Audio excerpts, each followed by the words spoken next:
after shoot family, everybody who's tuning in, we're going to give you all a second to tune in while you're joining this live. Let us know where you're tuning in from. I'm super excited for our guests and where they're tuning in from, because they are some amazing photographers. And it looks like I can see we're live, so we're good there. We'll let some people join in. I'm a minute early, so I was just too excited to get this conversation going. But yeah, so let us know where you're from in the comment section. If you are interested in anything, we want conversation here. We want to know all the things that you're curious about within this platform. We have Georgetown, Texas. Fantastic. Yeah, this is going to be an extremely exciting conversation. I know personally, I am not a destination photographer at all. My destination is the venue that's closest to my house. But I would love to be able to be a destination photographer as well, because that's always exciting. Oh, fantastic. We have Tucson, California, Peru. So we're all over the place. All right. So we'll let people kind of join in. But I am going to dive in, let everybody meet our fantastic guest today. So without further ado, the one and only amazing power team, Vic and Lilly, are here to join us. Ciao. Hello. Ciao. Good morning, good evening, wherever you are. Yeah, for sure. Amazing. All right. So Vic and Lilly, you guys are photographers, and you're based in a country. And I'm gonna guess ciao might mean Italy. Oh, did I lose you or did I lose me? Does that mean me or you? Are you? I heard you guys were based out of a really amazing country, and that is Italy. Is that correct? I don't know. Close here. Am I? Oh, is that me? Give us one moment. Difficulties. Oh, it looks like they may have frozen. I thought it was me. So just give us 1 minute. We'll get that. Okay, you do hear me. Okay, awesome, fantastic. I was deathly afraid because my Wi-Fi, it's really great, except when I really want it to be the best. So we're gonna have them dive right back in. It looks like they've rejoined. So hopefully we will have a nice one here. So guys, internet, right? I mean, it's tough, but I guess that's what happens when we are tuning in from across the world. So you guys are in Italy, is that correct? Yes, we are. We're actually based we're based in Lake Como. Como. It's where Lilly was born and raised. Yes, it's between Milan and Switzerland for the people that don't know. So it's very north, and it's fun to be back at home here now, living here. People think, oh my God, this is crazy. It's possible that you're born there? Yes, people born here. I know Lake Como is like the place to be. I just met somebody from Italy the other day, and I was like, "Oh, are you from Lake Como?" Because that's the only I know. I know Tuscany, Lake Como, Sicily, right? Like that. Lake Como is its own place, especially for photographers. So that's really exciting. So I did want to get a little bit of backstory before we really kind of dive into those three major things, which I'm pretty sure will go all off on the side. But again, if you're tuning in, please do leave some comments in the chat. We will get to them all. But to begin, tell us a little bit about yourselves. How'd you guys meet? What brought you to photography? Yes, absolutely. So it's funny because people think about, oh my God, you always been a photographer. You have a background, a study of photography. Like, no. The only things I've been in my life is an artist, a crazy artist. I'm an engineer by trade. He's an engineer. So I think that's why we match very well. But I'm from Lake Como, and at that time, I'm speaking it seems like ages ago, but I'm speaking 15 years ago, 10 years ago. It was just Lake Como, Even when I was younger, not George Clooney, so just like Como. So I am from like this land of no opportunity. I was like sad, and this little girl do the job and they didn't like. And so, I quit my job at some point and said, like, you know what? I go to visit my sister in Qatar. No, And at this time, I was an engineer and I was living and working in Qatar. yes, I'm an American, born and raised, but this was like 2009, 10. The world is yes. changing. I was like, you know what? I got a job. See you later. And I was working with her sister and her brother-in-law on a big super project. That's how we met. Yeah, it was through Wow. through friend, through family, and Life. she never left. She Yeah. visited like temporarily, and then just never left. And then after that, we moved to San Crazy. Francisco. After that, moved to San Francisco, Yeah. and I feel like that's exactly where my photography journey started. Let's say that. Okay. All right. So your photography journey started in San Francisco. What drew you to it, or how'd you kind of get going? Because you said you were an artist, so I'm assuming Yes. that's painting and that sort of stuff. What made you want to capture things? Yeah, exactly. So, I am from like my parents has a very, and the people around me in Italy, a very close mentality where the job that you're supposed to do is just an office. And when I met Vic, he asked me, okay, what you like to do? I said, like, okay, beside painting and do these crazy things, dress up nice. I also like to take photos at the lake sometime, And he said, like, why you don't do as a job? I went, no, I can be a photographer as a job. I really come from this type of mentality. Like, people still think that photography is not a job. And with this big push, I grabbed my little old camera. And in San Francisco, let's say I start to do a lot of things, not necessarily weddings. But my friend in Italy asked me, like, why you don't come to photograph my wedding? I saw you have been a photographer about travel and chairs, everything. I know. And I photographed my first wedding without know a heck about weddings.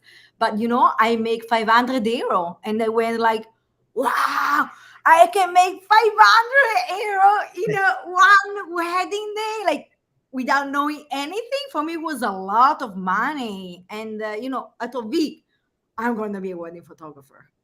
Yeah, I think everyone starts their journey by like photographing a friend of a friend. It's like Yeah. it's like the tried and true formula to break into weddings. It's like, I've got a friend, sister's uncle's cousin, and I heard you have a camera, and boom, wedding photographer is born. Yeah, it's easy. Yeah. That's absolutely true. I mean, that's how I started, right? So I did photography on TV shows and all sorts of stuff beforehand. And then really like the thing that set me into wedding photographer was, hey, you have a camera, you take beautiful photos. They're having a wedding with no photographer next weekend. Are you free? And so that's what it was. And that kicked it off for me too. So that's funny. That's very common. That's good. Exactly. Yeah. That you get a paycheck and found something you loved with it. So that's amazing. So your first wedding, how long ago was that? 2000, I think it was 15. The first was 13. But with moving, go away from Italy, drama, a lot of things. I feel like my first really season was 2016 in San Francisco. That's where Awesome. I got my mom, and I said, like, I made it. I called myself a wedding photographer. And my parents shut up from Italy and said, like, wow, she's a wedding photographer and this is her job. So I was very proud of myself. Yeah. Oh, it's always amazing. I think deep down, probably many of our families probably looked at us when we said, hey, we're going to do wedding photography. They probably looked at us and said, yeah, that's not work. That's not a job. Yeah, no, exactly.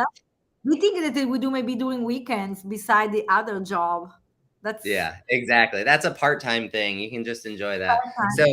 So you like many face that kind of adversity and that sort of thing.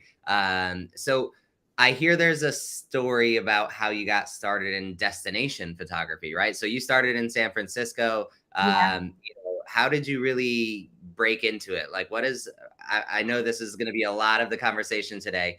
So don't Yes. spoil the whole thing, but really, like, what made you Really. want to get into destination weddings? I want to be honest here. I was unhappy about photographing wedding.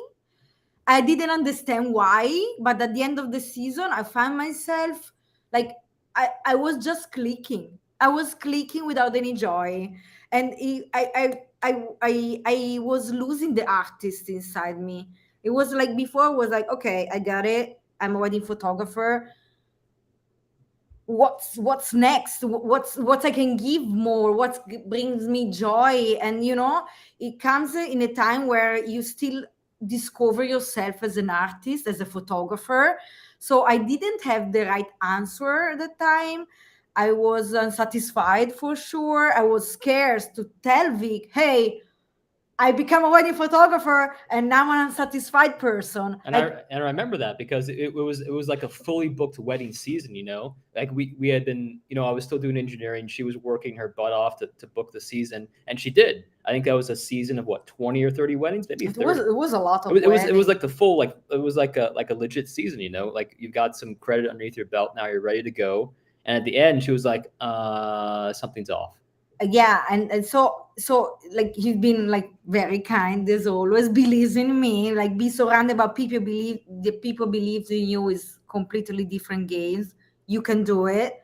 And so he said to me, okay, what do you want? What type of wedding you want? If you can close your eyes and say to me right now, what's your dream wedding? And I start to dream about where I would go, where my couple will go, what are the places that I love. And I start to dream about this small little boutique hotel in Mexico, this bride wearing this Italian dress made by silk, things that I love. Like I love to travel in small boutique hotel. I love wearing silk dresses whenever I can. And Vic said to me, like, okay, now that you have an idea about what is your dream wedding, go and do it. Create the content that reflects the dream clients that you eventually want. And so I went like, I created a team. I went by myself, like this small little lady from Italy, never traveled by herself, went to Mexico, didn't tell to my mom because my mom was like, oh, you're going to Mexico by yourself, all these kind of things. But I was very committed about, I need to change something in order to be happy. Because if I'm not happy, I'm not taking this job serious. I need to be happy and fun. And so I went to there in Mexico. I create this content that whatever nowadays they call style shoot. And I saw the photos and I say like, that's exactly what I want in the future. So you Fun, fashionable clients. That's awesome. So you basically took the bull by the horns, as they say, right? You just said, okay, I want to do this. I envision this being my career in this direction, not the way it was, but this is where I want to go. And you took the time and resources, right? I mean, that's not not inexpensive. That's a big investment to say, I'm doing it was very what expensive. I want to. I think it was realizing that something was off. And it's like, if you're not satisfied or happy with the work you're doing, especially in this industry where you have to take joy out of it. Otherwise the energy is off and it doesn't click well. And so that's not vibing. Like, you have to find what makes you happy as an artist, as a photographer. You have to enjoy it in this industry. Yeah, absolutely. So actually, I didn't even ask this question. So Vic, you're here. When did you kind of dive in? When did you stop being engineer and start getting involved? Sure. So I'll take it a step further back. I came up and I was born in like an Indian household, first generation immigrants to the US. And so like the mantra as we're growing up was always doctor, lawyer, engineer, pick one, So I picked engineer, and that was my way forward for the first, 10, 12 years of my career. But at the same time, I also didn't enjoy certain aspects of that, the corporate engineering world, maybe office politics, et cetera, et cetera. At some point I was like, this sucks. This is not what I want to do for the full time. If I'm doing this in 5, 10, 20, 30, God forbid, 40 years, like, I'm going to go crazy, because I was already going crazy. And so at the same time, Lilly is kind of building up her business, and I'm kind of helping her in the back end stuff. You know, Oh yeah. I'm not an artist. She is. Like, she's 100% artist, and I get to be 100% analytical. That's why it works so well. And so at some point, as she's transitioning, growing the business, as we both are, there was a point where, like, hey, like, if I'm working my office job all the time and you're gone pretty much forever, traveling destinations, I want to come with you. Yeah, like, I want to come with you. It sounds so much more fun.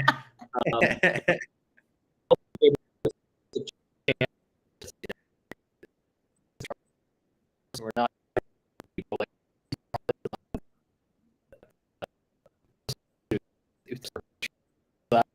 to create. I'm out to be things. So it works out really well in terms of matching our complementary skill sets. And then at some point, we're just too busy. You know, like, I got to, or she's got to hire a bunch of staff, and it was, which, and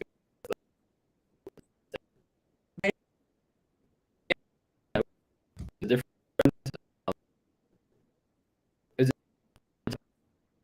Awesome. I think you guys are breaking up a little bit, so we're gonna cross our fingers that the Wi-Fi holds on. But I'm gonna ask you the next question that everybody will always ask you, because I get it when I'm second shooting quite often, or when my wife is second shooting with me quite often, is what's it like working with your wife all the time?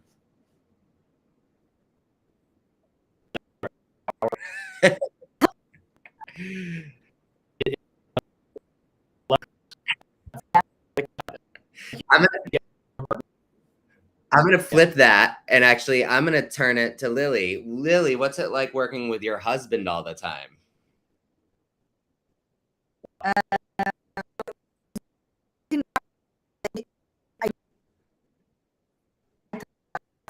The picture that I want, I don't cook food for him, so that one.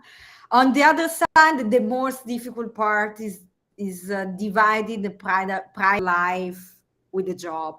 Like, even your mind, like, even speaking about, like, over dinner, okay, so did you send the contract to these clients? No, it's dinner, it's done. You shouldn't speak about work.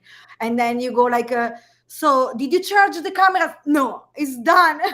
You know, all these type of things that like, you work together, but you have to force yourself after 7, after a weekends, like whenever we get weekends or Monday and Tuesday, not working. And to be honest, we've been very bad about it. We've been very bad. We're like constantly work. And you can tell this is coming from pure experience and pure lessons that we've learned and are going through. I admire you guys, because it sounds like you found some work-life balance. And I just saw that Veronica, my lovely wife, commented she doesn't quite understand work-life balance. So so for us, it's we're always on. She makes me always on, which is great, but at the same time, it's like, oh boy, I didn't even take coffee yet, and I'm already getting a download on what I need on all the business stuff, and I'm like, no. Oh yeah. Oh yeah. Right now, you know, I explode because I'm an artist. So when I get to this level, I take him out for dinner, and I have to remind ourselves, hey, we move in Italy to enjoy. We are 15-minute driving to Lake Como, and we don't even go for a dinner out. Like, yeah. That's what COVID taught us a little bit. So I think, like, being a husband-wife team, you have to nurture and grow your business. It takes so much time, energy, but you also have to do the same for your partnership and your marriage. And so it's like, oh, the business is the easy one, but the marriage is probably the more rewarding. I mean, it is the more rewarding one. And so you have to invest, like, yourself in both of them. And they're not, like, they're independent, but they're not. They're so tied together, but they're also so separate. And so it's such a challenge to be like, oh, wait, business. Oh, wait, you're my wife, so I can't really yell at you. Oh, hold on. What do you do? That's the truest thing I've heard is, hey, you know, we're married, so I can't say, like, no, don't do this. Change, you know. You can. I mean, you can. Yes, you can. There's a way. You can, but after you being ready for the consequence. Yeah, the same goal, but maybe different paths to get there. So there's so much to go through. Yeah. Absolutely. Nice and gentle. All right, cool. Yes. So I want to bring us all the way back to destinations now, because we've got the backstory. We know how this kind of all came to fruition, which is amazing. So let's say, what do you think would be the specific skill sets that like photographers who want to be or are looking forward to be in the destination wedding space would need to know or be aware of? Sure. For skill sets, you've got to be a little bit adventurous, Going outside of your backyard is not for everybody, but some of us get a calling for it. Some of us have this desire, this wanderlust, this urge that you want to go out and explore, and destination weddings gives you that opportunity and that chance to do it. You do need to be a little bit Organized. Yeah, you need to be a little bit organized, and so that makes traveling and going to places and taking advantage of the best opportunities possible. But I think I only can speak from personal experience. I remember back when I was living in the U.S., like right before I moved overseas, I think I'd been on like just a handful of trips, like traveled in my life, and then when I moved overseas, that just opens up doors in your brain, and then one door opens and it opens up more and it opens up more, and you get this bug for traveling. You want to see, explore, and do everything. We all go through that. We all go through our first trip, our first experience that kind of changes us a little bit. And then some of us keep going on that journey and keep exploring and keep opening up those doors. And that's kind of what a destination wedding photographer does. You don't really know it exists, but once you find out about it, you go, holy shit, I didn't know I could do that. Coming from a person that was scared to take a plane, I was literally had panic attack before to get into this amazing job. Like I travel all around the world because of destination wedding is photography. Is like I'm very grateful for this job. Oh yeah, it's crazy. It like the people that you're meeting, the places. Like you grow up together with the photography. You grow up as a person. Is incredible. You learn how to be responsible for yourself and for the people that hire you.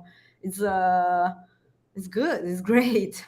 You have to be resourceful. I mean, you always can get stuck in places and lost bags and whatever the case may be. You have to be able to adapt and cope in a place that you probably don't speak the language either. Oh, yes. The good part is that it's very good English, so it's good. And my Italian is like this, so somehow the hand we do something together, but you face into a lot of interesting thing. As we travel, like with travel, there's always things that go wrong. There just always is. I think there's a strike in Italy on Friday for some local flights. So you've got to pay attention and find a plan B and a plan C. Sometimes your bags don't arrive. So what do? We had our stuff stolen last year in Los Angeles. Oh yeah. We were foolish and we left our rental car with all the gear inside of it. We were like, that's only 15 minutes, no worries. And in that 15 minutes, all of our personal things and all of our camera gear were stolen out of the car. Luckily, we did have insurance. We were able to rent stuff on the fly. But man, what a freaking situation, Stuff like that does happen. And so you have to be able to respond and adapt to it. Like you don't have any other choice. Absolutely. Wow. That's I'm a dreamer. When you think most of the people, my ex-colleague are in the office and it's Tuesday and you open the door and you are in Santorini, you go like, wow, I remember what was the life before that. And I know that this is my life now. How many people can do that? Yeah. It's absolutely amazing. Being grateful. Yeah, being grateful, even though sometimes I got cranky. That's normal. Awesome. All right. So we're gonna dive in, right? So we did a huge introduction, but I want to talk about the 3 ways to break into destination weddings. Someone did comment, can't watch now. Will this be here after? Yes, it will be. You guys can come back, revisit it. So please do. It's always going to be up here. And without further ado, oh, and one more thing, just be sure you can absolutely comment. So if you have questions and things as we get through this, do leave some comments. No matter what platform you're on, I can see them. So I'll be able to actually ask these comments directly to these amazing destination photographers. So here we go. What are 3 ways to break into destination weddings? Okay. So I think breaking destination weddings is actually a really easy concept. You just have to pick your first destination. Like, honestly, Start simple. Start simple. You have to pick the one place you can kind of start to position yourself as the authority and boss and guide for. But maybe before you even start to have that discussion with yourself, where you want to pick as your first destination, you really need to take a step back and understand a little bit about yourself, your values, your style, your ideal client. Because what you're doing is you're picking a destination that, yes, of course, you have to love it. You need to be in love with this place. You have to want to go there. But you also need to pick a place that resonates with your ideal client, because that's the person or the couple you're serving in the end. So if you are, I don't know, you like luxury ballroom weddings or something, I'm making up an example, and you pick like Patagonia as your destination to kind of focus your brand on for your first trip, it just doesn't make sense, you know? And so you want to make sure your brand and your ideal client are aligned. And once you've gone through the exercise and you've gone through and really dug deep, you go, hold on, what place is it that we both love? And so you got to pick a destination to start. I think some people kind of get excited and they want to go travel. Everywhere. They want to go travel everywhere. Like they put in their Instagram bio, available worldwide. But when couples and clients come looking, they're not looking for an available worldwide photographer. They're looking for that specialist who can take them on a journey from start to finish. Someone who knows Lake Como, someone who knows Tulum, Mexico, someone who knows Austin. They're looking for a specialist, not necessarily a generalist.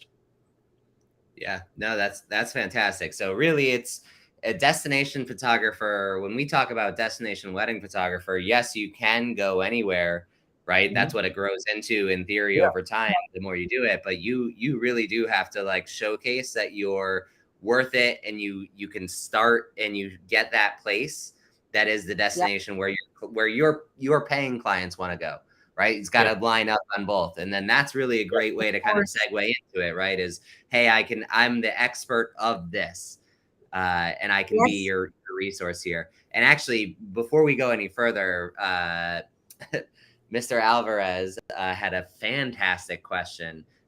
What is your approach to clients when convincing them to book you to shoot their wedding halfway across the world instead of booking a local photographer? That might be way more convenient, and also, I'm assuming, probably less expensive.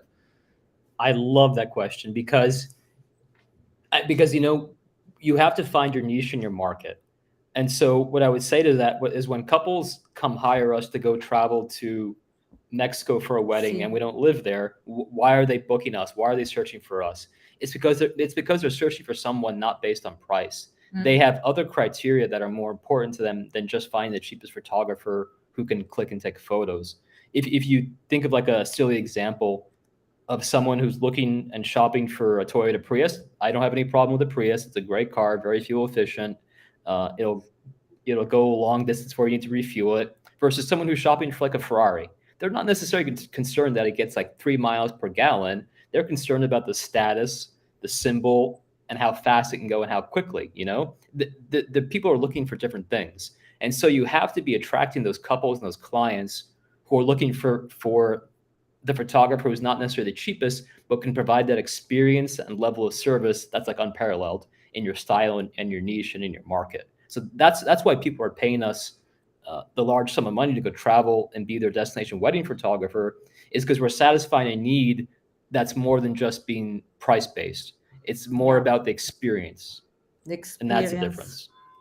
So they hire us because, of course, they love the style, they love the photography.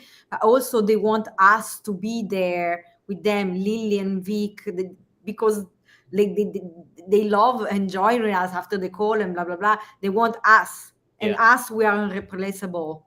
That's very important. Provide an amazing experience as a photographer and people together, especially when we travel, like we spend a lot of time together. Yeah. And so if we think about like what couples are saying, you know, when couples fill out the inquiry form, we're asking what they love and what they see. And it's always, oh, we love this about your style. We haven't seen your photos someplace else. It's just different and unique, and it doesn't attract everyone, but for those couple of people, it hits them like deep. Like that's exactly what they're looking for. Mm-hmm. And then if you read the social proof, the reviews online of our work, couples are always saying the same thing. They love the energy and connection. You know, right? Take the energy. Yeah. Take all of my energy. Yeah, we give a lot to a couple.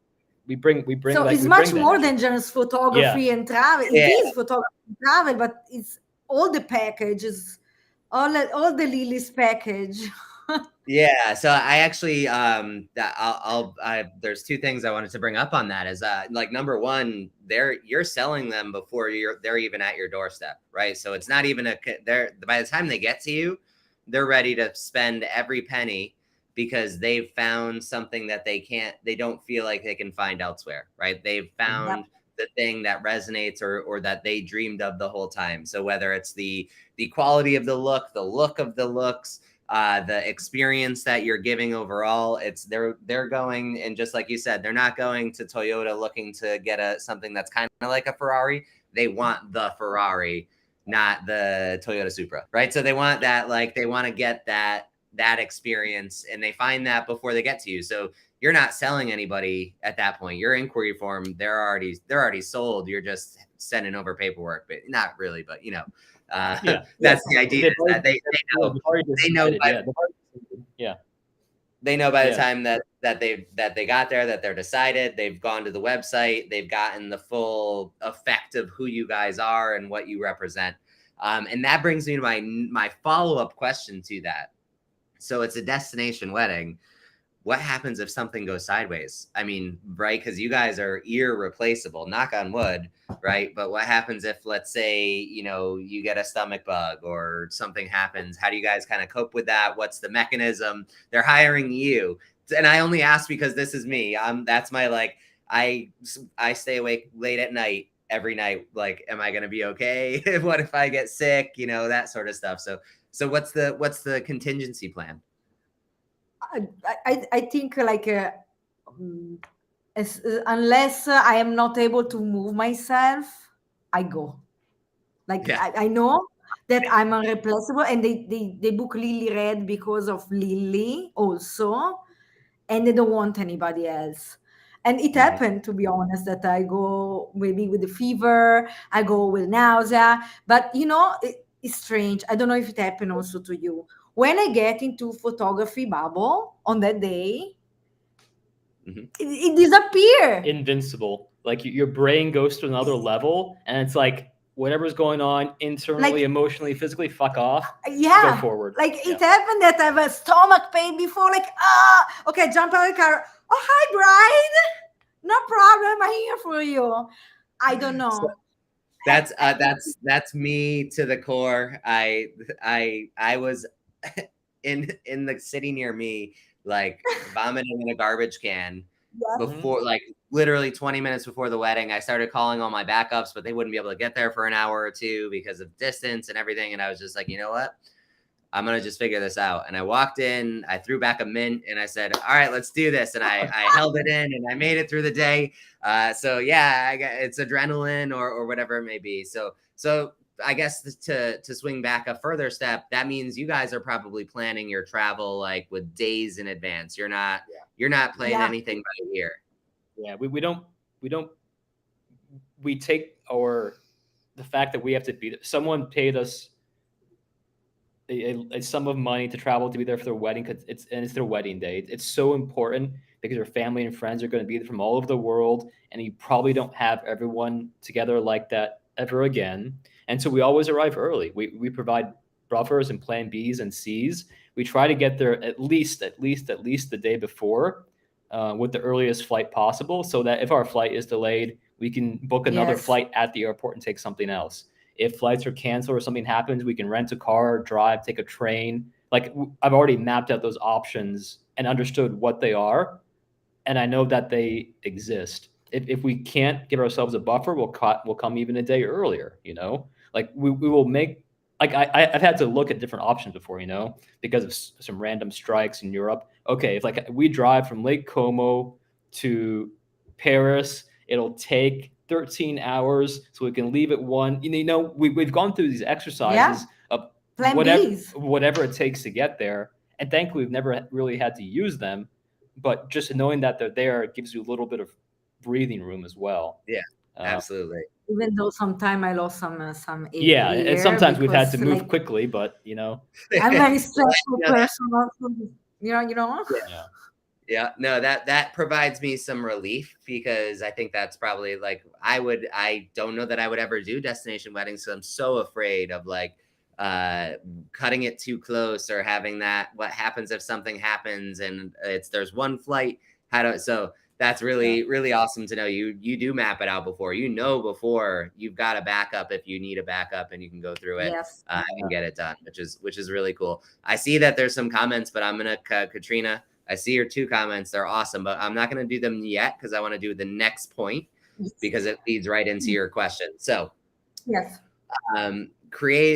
point number 2 is creating content and styled shoots, right? So like, what is that whole thing like? How are you, start to finish? What does that look like? I want to go be a destination photographer at Machu Picchu. How do I do it? Yep. I love that you picked Machu Picchu. Good. It's a challenge. So after you've established your destination, after you've selected Machu Picchu, you have to then plan out like, okay, how am I going to be the expert and guide and authority figure for that location? Because your couples want to hire an expert. They don't want just anybody. They want the expert that's going to take them from point A to B, the most amazing photos possible. So that's where style shoots came in. I think Lilly used style shoots to really pivot her business. Yes. For 1 year. Yeah, because what you're doing is you are essentially creating the work and the images and portfolio that your ideal clients are dreaming of. They see themselves in these photos without saying nothing, and just create the photos and say, hey, this could be you. Yeah. And so it's like, how do you attract that ideal couple who wants to get married there without the portfolio for it? It's like chicken or the egg. Which is going to come first? Is someone going to book me, go to my dream location, or am I going to have to create that content to attract that type of person and then get booked? And it's going to be the second part. You need to do the style shoot. You need to create the content that's going to attract that dream client for your location. And what it's going to do is it's going to make you the authority figure over time. Style shoots are a huge part of it, because you need portfolio, but content also means so many different things these days. Content can mean blogs, it can mean articles, it can mean guides, it can mean videos. There's so many different things. Couples want to know as they're traveling for destinations, and you have such a space to fill that with as you approach it from your niche and your style and your brand and your ideals. Like you could attack Machu Picchu from the side of, hey, 10 best ways to arrive to Machu Picchu. You can create that itinerary and program so people have the confidence that you are the person who can get it done. What to wear in Machu Picchu? What to wear in Machu Picchu? That I'm on the fashion part, so I always go what to wear in Machu Picchu. That's amazing. So that content, right? So you create that content, right? You go, you have this shoot at Machu Picchu. Multiple shoots. Are you picking, when you do these sessions, are you picking like your idyllic couple for it, or are you just hiring someone local? Like, what does that whole space look like? I mean, when we talk about styled shoots, at least from my experience with styled shoots, they're always just local ones, right? So it's just like, oh, I go down the street and there's a styled shoot with just some couple that we could randomly find. Do you go like look for models and try and make this like the picture perfect portfolio, or are you kind of just like, hey, I'm gonna make this organic? There is no right or wrong answer. I feel like real couple are always the best. That's my plan A. But sometimes I really want to create content and there is no couple I can find. I go with model that look like the ideal couple that I have in mind for that type of shoot. Model, better than nothing. But real couple are always the best. And, you think about, I think when you see that, you don't have to go with the standard model couple because you think that weddings are like, if you go with the standard couple, you attract standard wedding. You have to go with the couple that reflects who you are, that speaks to you, that you go like, wow, I would love to photograph them, because you connect somehow also with the look, how they are. Like, so to answer to your question, model is always the second choice, real couple, but they have to have this type of look. I'm You very want them picky to with fit. that. Yeah. Makes total I sense. want them to look a Lilly Red couple. Exactly. I was just gonna say, like, you know what, when it really matters is like if I wanted to go to Machu Picchu and do my destination weddings at Machu Picchu, but my ideal client is going to be like fully tattooed head to toe, right? Mhm. I need that, and I need that tattooed person at Yes, Machu Picchu yes, to be exactly. the couple. I can't have it be like, you know, just some regular person that has no tattoos and doesn't fit the look and the feel that I'm going for. Exactly. That's very cool. All right, so Sounds that's part. easy, sounds simple, but Oh, no, no, this is easy. it sounds really challenging because I'm already walking through my head. Okay, I got to go to Machu Picchu. I don't even think they do weddings at Machu Picchu, right? But let's say they did. I'd have to go to Machu Picchu. I'd have to find couples that look like that are fit the ideal client, or hire models that fit the ideal client. I have to coordinate dresses and flowers and all the things that you would want to make sure that. So it's a big undertaking. This isn't like, hey, I'm gonna be a destination photographer. Where's my ticket to Aruba? I'm gonna go snap a quick photo and then post it on my website, and I'm the Aruba. There's a lot of hard work to do this. Mm-hmm. You know, with that said, I think you're able to control to what level of content you want to create. So you can do the full style shoot where you go through and do like the morning preparation, the portraits, the ceremony, table, decor. Or if your brand is more about the couple and the elopement experience, you can grab a couple and bring a dress with you and be a bit adventurous and bold and reach out to people in your hotel, try to find random couples. Like, you know, there are different ways to get that content succeed, and everyone's going to use a different avenue. Like if you want the more established setup and traditional way to do it, create the style shoot, find a couple, etc. Or if you're a little bit fearless or a little bit foolish, I don't know, go ask random people. You'd be surprised how far just being kind and asking goes. Like people on their vacation, having a holiday, enjoying time with their partner, they struck up a conversation with someone who happens to be a photographer, like, hey, would you want to take some photos? We'll take 15, 20 minutes. We'll get some great content. I'll share it with you, and we both win. You know, there's so many ways to go about this. You just have to really go about it in a way that you feel confident with. Absolutely. That's awesome. I'm going to ask the question that I know that someone on the internet that's trolling is going to ask. So we're going to answer it so we don't have to come back and answer it. When you post these sessions, these styled sessions on the site, are you saying that they're styled sessions? Are you like alluding to it, or how do you kind of go about that? Because I know there's a lot of people who say like, oh, it's a styled shoot. It's nothing like a real wedding. And it kind of also probably leads into that into some of the other questions, right? Is it when you do these, are you dictating the timeline exactly the way you would kind of like a styled shoot where you're like, oh, maybe we could do portraits the day before. And then on the wedding day, it's about family, it's about bridal party and that sort of stuff. Like, well, I guess that's a really broad question, but what say you? I love it. I love it because it's such an interesting question. You know, on our blog, we do feature these in like an inspirational gallery, like an editorial section. You know, but I would say style shoots are still photo shoots. You know, you still have to be able to drive the couple and create the mood in the scene.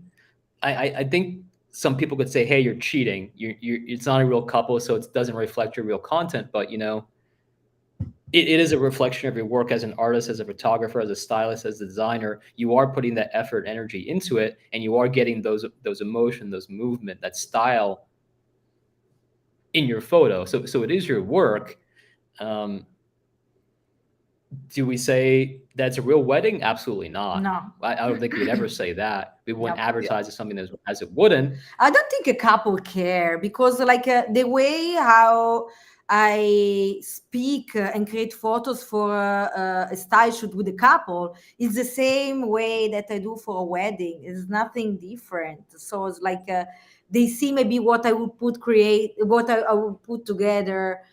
as a photographer would dream about this type of wedding, but the way especially like the model, let's take a model as example. There are two people that never met each other, and I'm still able to create some sort of magic between them two. Wow. Maybe some I'm sure some couples say to me like, how you're able to make two people that know each other in love.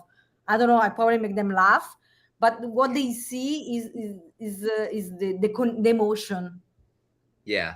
Oh, absolutely. So, I mean, the work is the same, right? There isn't. I feel the same way. So for me, when I have these, I mean, I have actually never done a styled shoot, but if I were to do anything that's not like that, I would deliver the exact same. Actually, I did one styled shoot, and that one styled shoot, the content was identical to what I would have done with my clients. The time and everything, I didn't spend any more time on it than I would with a regular couple. I did it like it was a real life session. It just had no pressure to it. It was just for fun. Exactly. That's the difference. That is just a bit more fun style shoot because you have 1 hour of photos together. Wow, that's great. I think another thing to like really note is that those style shoots directly lead to the similar type of couple or the similar location. If you look through the portfolio of style shoots that we've done over time, and I bet we can find 2 or 3 weddings that are directly connected to that style shoot. And so like that style shoot is the inspiration for those other brides and couples. Like that style shoot directly led to the 1, 2, 3, 4, 5 weddings out of it. And so when Lilly puts her style and design into it, couples take different elements of that shoot and bring it into their own wedding almost. So it's really interesting to see how it sparks something. See where I photograph for the style shoot and say, hey, I want to photograph here too. You know, these kind of things. So it's positive. Yeah. That's awesome. And so I have one of Katrina's questions up, which is, do you give extra time like to shoot more than just the wedding? Do you like when you plan out these excursions, are you saying, hey, or sorry, not excursions, these weddings, are you saying, hey, like maybe the day before we're doing other things, or like I said, or the day after? Do you kind of have more sessions? And to lead into that a little bit further, let's say your styled shoot is kind of at sunset in Lake Como for an hour. Your wedding's probably not going to give you an hour with the couple at sunset at Lake Como. How do you kind of handle that and change that or make that work? I love these questions. What a great question. So I'm going to tackle that in 2 parts. One is the wedding and then one's the style shoot. So with the weddings, you know, being a destination wedding photographer, couples and their families and friends are not traveling just for that one day. Like they're not arriving to the wedding the morning and leaving in the evening. They're there for like a travel excursion experience. And so that's a great opportunity to photograph the other parts of the wedding experience. It's not just the wedding day. A lot of almost every one of our couples has a multi-day wedding. So they'll have a welcome dinner maybe 2 nights before. They'll have a boat excursion the day before, so everyone hangs out and socializes. They have a beach farewell party the day after the wedding to kind of celebrate and say goodbye to everyone. So it's not just the wedding day that we're photographing. It's always the entire experience and everything associated with it. So we've had so many 2, 3, 4 day weddings for all of our destination weddings because you have all those friends and family there. Everyone's just happy and celebrating, so we're part of that. We're not covering 10 hours for the welcome dinner day. We're there for a couple of hours, 1, 2, 3 hours, depending on how much time they need and what's going on. Like we advise them on what's probably the best coverage so that we're not wasting our time and their money. But everything happens to be multi-day. So multi-day means like, I take them for 10 minutes of session a day before. And so maybe the day before they can cover the sunset. And then on the wedding day, if like on a wedding day, maybe sometimes you have like a 15 minutes of photos together, not the 1 hour. You know, we always work with the wedding planner according to try to work with the best light. And if not, because you're in Lake Como, there is the boat at this specific time, and it's like at 3 o'clock. I make them wearing sunglasses and take amazing photos also at 3 o'clock. And maybe doing sunset, I take them for 5 minutes of sunset photos. But, like this. You know, I would also say that I think over time, you start to understand that the quality is far superior than the quantity. If you look back at photos of yourself, you don't look at like the 99 photos that you don't like of yourself. You always look at that one photo you love and you print it, you save it. The other 99 you don't really care about. So when you've got the shot, you've got the moment, and you got it, like you got it and you love it, like move on to the next scene. So you don't necessarily need the 1 hour sitting there on a lake taking the same photo over and over. Like change your scene, change your location, do something creative and move on. Like once you've got it, move. Yeah, that's awesome. That's huge, huge advice. Yeah. So, and to follow up with that, are you charging them for those extra, like, so for the family gathering, like when they, is that something that's beforehand, like long in advance, they kind of know, or are you like, all right, they booked us for this, they've got an 8-hour wedding day, we're booked for 8 hours on the wedding day, and then like the week before they're like, hey, this is what we're doing, what do you want to do? How does that work? So I would say, we advise and guide our clients, our couples, the entire way. So we know ahead of time what's going on. We know from maybe even from the initial inquiry or from the video consultation we do, like we already know it's going to be 2, 3, 4-day affair, and they usually want to cover that anyways, because we're not trying to just sell them everything that we offer and the bathroom sink. We're giving them like what we think is like the right amount of time for each event to really capture it, get amazing photos, have a great time, and then leave them be. Like we're really generally guiding them to like the best experience possible.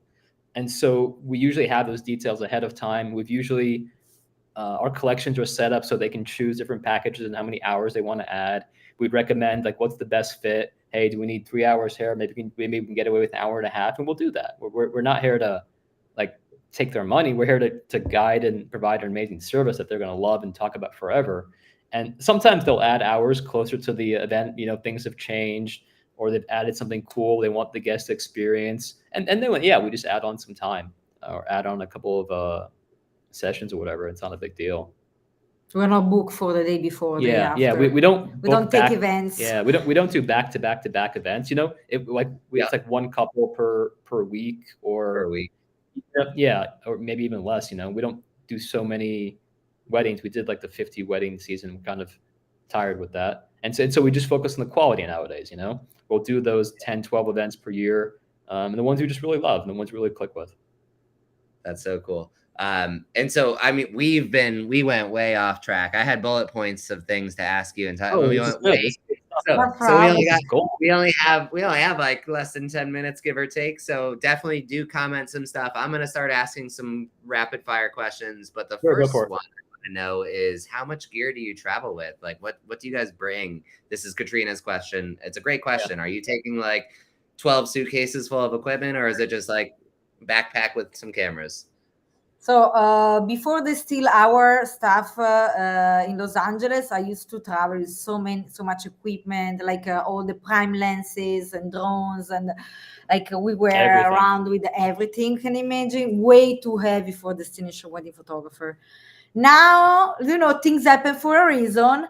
We say like, okay, we don't have any more. We have to buy new stuff, and we need to travel light also for our poor back. So the equipment that we use is that I use my camera, the Canon 5R mirrorless, R5 mirrorless with the 2870 2.0. It's a zoom lens. It's different from lens, and it works phenomenally. And I use 90% of the time. One camera, one lens, one flash. That's it. Mm-hmm. Until maybe I have to go to the boat and I need the 24, otherwise I fall inside the lake, and these things happen. So like 24 is the most wide lens we have. Then Vic's camera. Yeah, and so I'll have a set of equipment too. But the most important thing is like Lilly travels light. And then we always have backup gear. Like if you can't replace it, if you can't work without it, you need a backup. Yeah. So we have a backup camera. We have a backup lenses and stuff like that, but very light. Yeah, but we do travel light because we do realize that it's just hard to bring everything with you everywhere all the time. Especially during summertime in Europe, when you take the small flight, they check the weight and they make you go like, crazy things. We've been through everything. Yeah. One time I carried the camera in my hand, and so it's like, crazy. Anyway, so my suggestion is Light. I just have to tell this really brief story. I bought the most ridiculously awesome. There'll be pictures posted online very soon. It's a sweatshirt, like a big kind of sweatshirt. It goes down to my knees. And in the front is a big pocket, like a kangaroo pouch. My God. So and I can put so much stuff in there. Like if I ever had to do a destination, I would put that on, and I could put like 3 camera bodies, 70 to 200. I could put a whole kit in my kangaroo pouch. I want it. A kangaroo pouch jacket. I love it. Wow, that's great. Oh, it's amazing. It's awesome. Okay, so we did point 1. I'm gonna rephrase really quick here because we didn't do point 2 or point 3 yet. So point 1 is obviously we're gonna pick our destination. We're gonna just focus on all the content and everything we can really do, and aligning the clients with that for point 2, right? So point 1, we know where we're going, what our clients want. Point 2 is to create those really like styled, content, at this location, so that you can say, hey, when I go to my Machu Picchu wedding, it's tattooed people looking awesome at Machu Picchu, and I have blogs and everything revolving around it. But then point number 3, the sales funnel marketing, like how do you really market this? How do I create content? This is his thing, and I see most of photographers make the mistake. I'm like, okay, I got the content, I'm done. That's where, like, most of the time style shoot doesn't work, because it's not just about content. You have to sell this content, to market, and that's where Vic's like important job is coming from. Yeah, I think a lot of artists and photographers invest all their time, money, and energy into creating that content. And then we forget that content by itself doesn't live in the world. It has to be marketed, showcased, portfolioed, published to live and breathe. And so a lot of people maybe just aren't familiar with it. There's a concept of the sales and marketing funnel, different names, different terminology, but it's essentially the concept of a funnel. There's a lot of stuff on top, and then as you get further and further down, there's smaller amounts at the bottom. So you think about it as people who are visiting and finding and learning about you, they're becoming aware that you exist. And so you want to share your content where people can just learn about you for the first time. That's where we have Instagram, we have social media, we have blogs, we have websites. When someone learns about you for the first time, they become aware of you. And we usually don't buy from people we've just learned about. We want to go a little bit further in our journey. And so when someone becomes aware of you and they learn about you, like, okay, you've caught my interest for this next 10 seconds. Let's start to learn about you. Then we go through a consideration phase in the funnel. And it's where really, like, your visitor, your potential couple or client really starts to learn about you, your style, your values, who you are. And they're seeing if you and them connect. If you visit a photographer's website and you scroll through and you go, oh, that story really catches me. We have a similar upbringing, or that style is so different, unique. I haven't seen that before. You're getting intrigued, and you continue the journey in the conversation you're having. So not everyone's going to click with you, and most people are actually going to bounce, or they're not going to stick around. But the people that are continuing the journey and want to learn more are going to finally inquire with you, And so when they inquire with you, they're usually, you've kind of convinced them already that, hey, this is probably the photographer I want to book. I want to go through that call to learn a little bit more about the process. I want to kind of wrap up the details. And so throughout the marketing funnel, the stages of awareness, consideration, decision, there's different things people want to hear. Awareness, they've just learned about you. Consideration, they're evaluating, is it going to fulfill that inner desire I have? And then in the final stage, they're like, sold, let's make this happen. And so you have different messaging and different things you communicate along the way to help them make that decision. And so the content's always the first piece of that puzzle. It's not the last piece. So I think that's like the big takeaways. The content's the start of that conversation. And then we have to guide that visitor, that couple, that bride or groom with different messages along the way to help answer some of the questions that they're having about what you do and if you're a good fit or not. I am 100%. When you mentioned it before about the content, I immediately thought, if I were going to want to go get married at Machu Picchu, the first thing I'm going to look at is, can you get married at Machu Picchu? And I should be that one that pops up and they see the photos, and then they start finding out and like you had mentioned, what are the 10 ways to get to Machu Picchu? All of the things that could be on my site that just narrow that funnel down, so that the idea of I want to get married at Machu Picchu turns into I'm hiring, Justin, because he knows everything about Machu Picchu, and he's gonna be the one that I go with, because that you've nailed that funnel. So down the rabbit hole, as they say, right? You just get them involved and narrow that. It's fantastic. That's you said it already without even saying it. You didn't realize it before, but when you said that, I immediately knew that's how you do it. You have to give them everything you need. So that was extremely amazing. Yeah.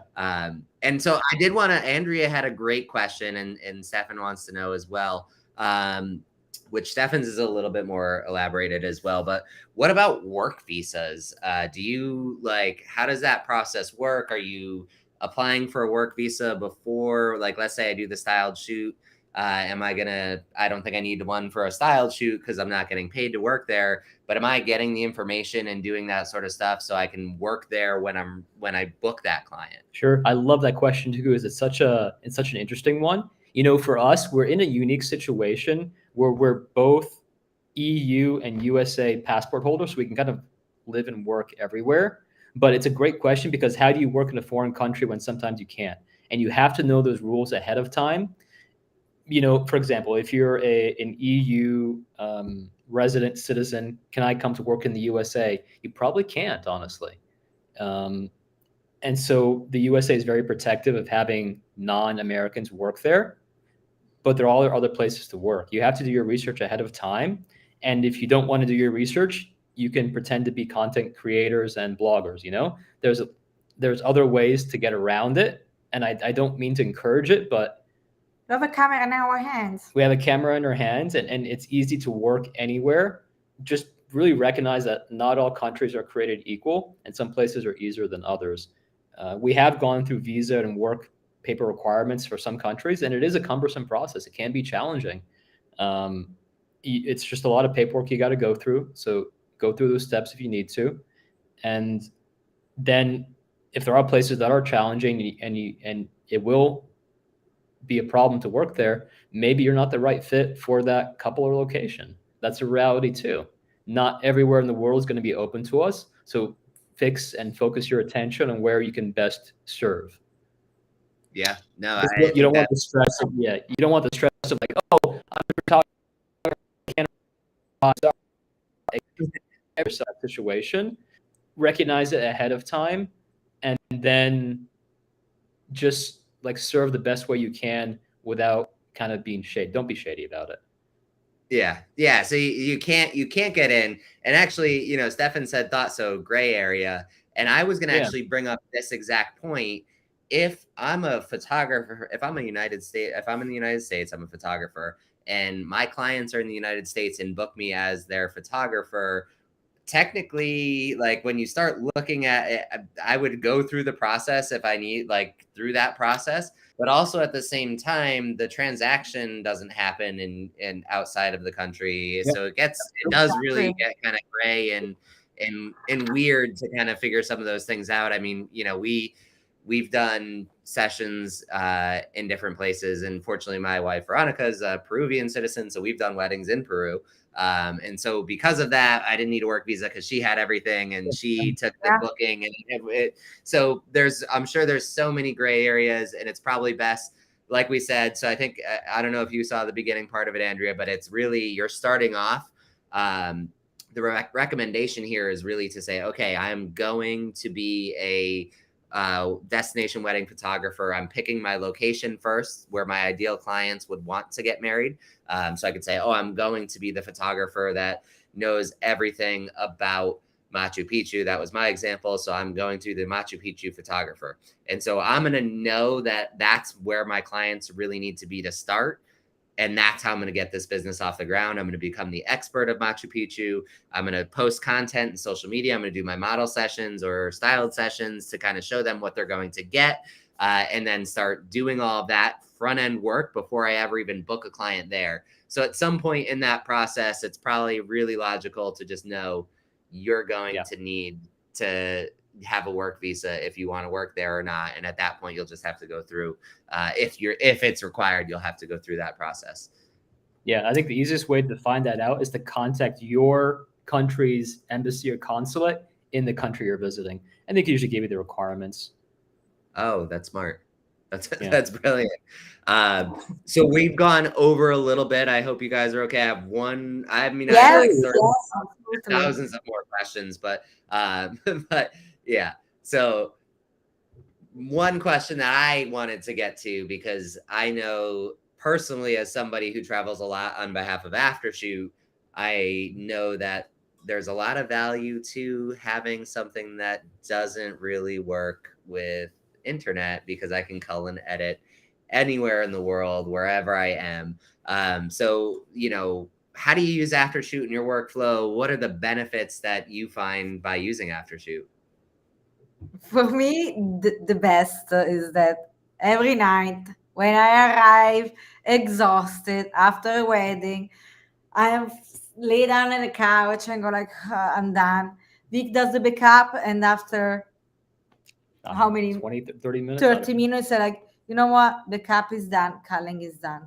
Like after 7 years of spending weeks on doing it, for me, when I hear this in my mind, I go like, a big part of the stress is gone, because like part of our job as a photographer, the real job start after taking photos. And I hate doing culling. I hate, because there's always the same people, always the same this and that, and like I go crazy, and I complain because I want some time and I don't have it. So Vic is a happy husband. He's I was much just a gonna happy husband after discovering after shoot and using after shoot, because I complaining much less. I always I have some friends that say like, how can you use you? It cannot substitute you, and I never say that after shoot substitute us as a photographer. Is a wonderful help that never goes for a holiday.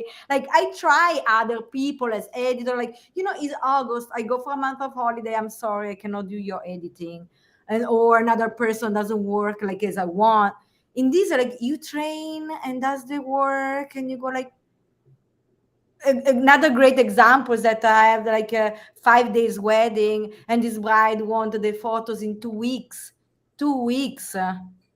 How can I even do without after shoot? Editing, culling, everything. My only job is review. So of course I review and check and blah blah blah. Editing, view, check, done. But I did in 2 weeks, 5 days wedding, million of photos, 3 photographers.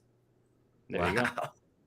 That's amazing. Yeah. So I take it from that, you're the editor, Lily. You're the color. You're the editor. I am, and I'm picky. I'm extremely picky. And either Vic is, and that's great because Aftershoot fits the bill then. So you're picky, and you get that reviewing assistant. You can get through stuff a lot faster. But I'm assuming that Vic is either going to consider himself really lucky or really unlucky that Aftershoot exists, because either he's happy he gets to spend more time with you, or he's unhappy because he has to spend more time with you. I'm not sure. I couldn't tell part. all the time that is saved, I can invest back into the business and sometimes the wife. Wait, happy wife, happy life. There you go. You can just put it on a t-shirt. Period. Aftershoot, happy wife. Aftershoot, happy wife, happy life. There you go. I love it. That's amazing. Awesome. So I don't want to keep you guys any longer, but I do want to, you guys have some amazing resources available, right? So, I'm going to post your Instagram back up here. And if anyone has any last minute questions, you can try and squeeze them back in. But, tell me more about this second part here, Lilly Red Academy. What is that all about? What does it mean? Sure. We've been doing weddings for like 6, 7, 8 years now. And we've done like the 50 wedding seasons. And we've kind of worked our way down to, like, we did 10 this year. And next year we'll do probably like 4 to 6. And it's been very deliberate because we've been very picky with our couples and clients. But it's also really because we're kind of really, really pivoting ourselves towards education full time. And it's really hard to do education full time if you're traveling around the world all the time, every day, all year long. And so with the academy, it's like everything we've learned. It's when you look back in hindsight, everything was like easy and seems planned, but all the dots connected. And so we're really translating all those lessons learned, all those stupid decisions, all the experience into the academy. It's like all the stuff we wanted 7 years ago that didn't exist at the time, packaged up into things that we would have used along the way. So we've been working on our ticket to destination. That's our destination weddings course for the last, I would say, almost 3 years now. Oh yeah. And it's finally like coming to fruition in November. But it's from start to finish. It's like the values, the branding, like who you are as a person, how you turn that into like a vision and mission, and then you create your business plan around that. You find your unique special power, your USP. Like you turn like who you are into something really special and different and unique from somebody else, and then you start to create content that reflects that. And once you have that content, you start to build out that sales and marketing funnel, and you can kind of open doors and live that life you never thought were possible through destination weddings. So that's what the course is. And then we're doing that full time, all the time, nonstop. And because we are so fortunate to live in Italy near Lake Como, we're actually hosting a workshop next year in Lake Como as well. And kind of the philosophy is, it's like being bold and unique and redefining what luxury means. Luxury has this stigma, this association of being a little bit traditional, high-end, kind of boring, a little bit uppity, posed. And I think through our brand, you realize that it really isn't. Like there's so many different ways to be luxurious and high end. I think like the modern definition of luxury is like spending money on what you love, and doing it in a way that's just uniquely yourself. And so like the workshop is about destinations, luxury, but it's like finding that unique and bold brand. And so we have a couple different speakers, like Lilly's we have Cara Mia is one of our speakers, or one of our instructors. So is Stephanie from the Daisies, And if you look at those three personalities and brands, 3 women together, but they're very, very, very bold personalities. Yes. And they've all broken into luxury in their own different way, not traditional sense. Like they're very strong personalities, but very different style wise. And so I think there's a lot to learn from each of them in the backdrop of Lake Como. Yeah. So I can keep going on. It's great. Yeah. Literally, you can go to one of the prettiest places on earth and then learn how to turn your brand into a luxury brand that isn't stiff and boring, but actually just what you love as a photographer. All at Lake Como. Yep. Just in Lake Como. Yeah. Like if anybody has ever wanted to travel to Italy, this is your opportunity. You have to go. I mean, there's no way not to be there. I mean, I'm sold. Fun. It's gonna be fun. That sounds amazing. It's gonna be epic. It's gonna be one of those things. Go, holy shit! Like I should have like mind blown. I think that's like what we're going for. Like you go boom. Like didn't know you could do that. That's amazing. So when is that taking place? That will be next April, April 16, 17, 18. We've got a couple of photo shoot days, some instructional, educational days, but we open up tickets on October 2nd. And then, we go from there. And then it's going to sell out quick. So October 2nd, everyone needs to mark their calendars because they have to mark the calendar. It'll definitely go quick. I mean, that's amazing. Any final words, thoughts, things you want to share with everybody here in the Aftershoot world? What do you got? I'm excited to share. Like for me, it's like everything I learn is like, okay, go take it, because it was so much to learn in this photography business. I thought the photography was just taking photos. Is so much more than that. Understand who you are, having fun, understand who is your ideal clients, crying over because something go wrong and stand up again. is life changing, but it's worth it. Yeah, Like, it's such worth it's such a journey. Like where you started and where you wind up is probably not what you expected, and that's probably the beauty in it. It's like you start somewhere. I've got a camera. I take a picture and I click, but you're really kind of growing as a person. Yes. And if you're not, I don't know what you're doing, but the rest of us, like, you go on that journey photographically, but that's probably like the smallest part of it, because you're evolving as a person, like every Yes. step of the way. And once you realize that, it's a pretty cool trip to go on. That's amazing. Well, I am so honored and excited to have been able to chat with you guys. You know, the two of you, there's so much information. Like, I feel terrible. I don't think we hit half the bullet points that I had even noted down. You guys are just a fountain of information. So everyone, be sure to go check out their Instagram handles down below, learn some more info, and then be prepared for that October 2nd launch, because we are going to go really awesome in Lake Como. I'm super excited for that. So thank you guys so much for joining us, and then we'll see you all on the internet somewhere. Thank you for joining, everyone. Thank you very much. Ciao, ciao.